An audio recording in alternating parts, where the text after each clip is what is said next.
I've got a special treat for you. I've got Evan Plotkin, the co-founder of the Springfield Jazz and Roots Festival. Evan, thanks so much for taking some time out to say hi to me today. Oh, you bet, Chris. It's always great to see you here. I know how much you love the city and what it means to have cultural events like this. And you look around and, you know, the proof is in the pudding, right? Come on, this is a beautiful venue. As one of my questions, what's your favorite part about this specific venue here in Stern Square? I like the way that there's a park-like setting within a very urban environment. You know, you have a lot of businesses surrounding this little park that creates a lot of great ambiance, and it also helps the businesses having all this traffic here, foot traffic, and people who are recognizing their businesses that may have not come down to Springfield in a long time. You know, it's funny that you mentioned that. I noticed a couple of restaurants that I hadn't really ever been to before. They were wide open. The smells are wafting out of the doors and windows, and everyone's sitting outside on the sidewalks. It really was an inviting situation. I think I have to try some of these places. Yeah. Oh yeah. I mean, there are multiple choices now. We didn't always have, you know, the variety that we have right now, and there's new ones. This building right over here is going to be a new establishment by this time next year. There'll be a rooftop bar. There's going to be a wonderful brewery there with great food, and they're going to celebrate and honor the history of Springfield through their branding, and it's really like drawing attention back to some of the historic aspects of the city, and businesses that are using that as a branding tool I think is very interesting. It shows civic pride and loyalty, which is really what it takes to bring a city back.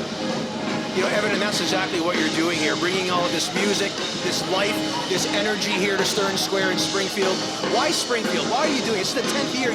What's the reason? You must have a lot of passion to make Springfield sing. Well, you know, Springfield has always been a diamond in the rough, and I love, you know, working on anything. I always vote for the underdog, I guess.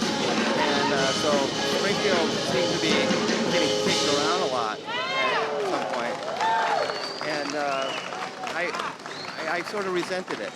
And I didn't like the way the media had treated Springfield. I think a lot of opportunistic stories have been written that, you know, berating Springfield as a dangerous place. And look around you right now. I don't see anything dangerous about this. It's a love fest right now. What Springfield has the potential of being and is becoming, actually, as we speak. I was here yesterday. One of the bands said, I love playing here because I'm surrounded by art. And I can't help to feel that you had some of that influence here in this neighborhood.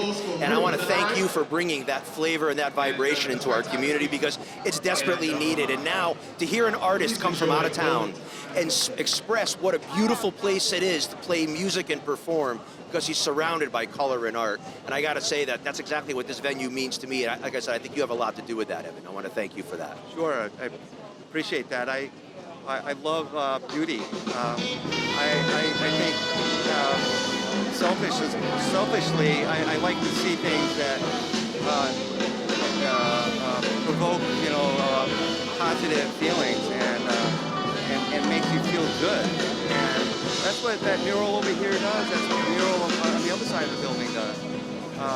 We have tried to bring some element, flavor of beauty in these murals and in other public art that really transforms blocks of property that, you know, particularly when they were vacant properties, and when you have a lot of vacancy around you, know, you want to make it look as beautiful as it can possibly be, and people then see the potential in that property. And that's kind of the way I've gone about it in Springfield. I look at where areas that are, you know, needing help. They're vacant, boarded-up buildings. Nobody wants to walk past a vacant, boarded-up building, but they will if there are beautiful murals in the storefront. And that's the proof is on 31 Elm Street, where John Simpson and I did all the murals around that entire project, which is now being developed for $70 million. You know, so all into that market rate housing that's going to be what Springfield desperately needs. You know, you had mentioned the variety earlier, Evan, the variety of things that are available, and really there's a variety of music that's available inside of this event. The next act that's coming up is really popular, Avery Sharp. Would you like to talk a little bit about him? Yeah, I think Avery is a legend, not only in the region, but internationally. He's one of the great jazz bass players, and has played with, you know, George Benson, Pat Metheny, and many, many, many others.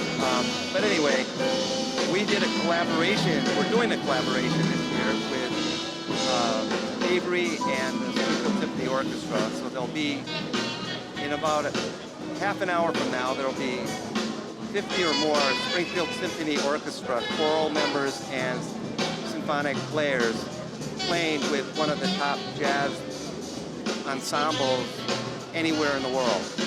That's going to be on our stage in about a half an hour. Wow. And it's so cool that the Springfield Symphony and their board of directors saw the importance of doing something like this, making an investment in the sort of giving another audience a look at what the symphony is all about, and symphonic, you know, fans gave them an opportunity to, you know, see the Jazz Fest, see what that's all about. And so I think that is a way to bridge, you know, two different genres and help sustain them both at the same time. Introduce some new audiences to jazz, some new audiences to symphonic and classical music, and we have a beautiful symphony here. Now we have visiting conductors that coming up for all of the performances, so It'll be exciting to see. I've got to get back in. It's been a whole season since I've been there. I can tell you that every one of these conductors were like exceptional, and they all had a different flair and a different thing going on, and it was really, really engaging and beautiful. And I think the attendance was really good for it. So. I've got to make it down. You know, before we let you go, I know you're busy. You got people pulling you everywhere today.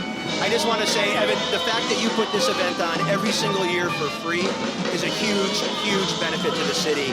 And I tell everybody, the currency is smiles. So make your neighbors rich while you're there. And you've got a big smile. You made me rich all day, Evan. Thank you. Thank you. That's a great line, Chris. I like to steal that one.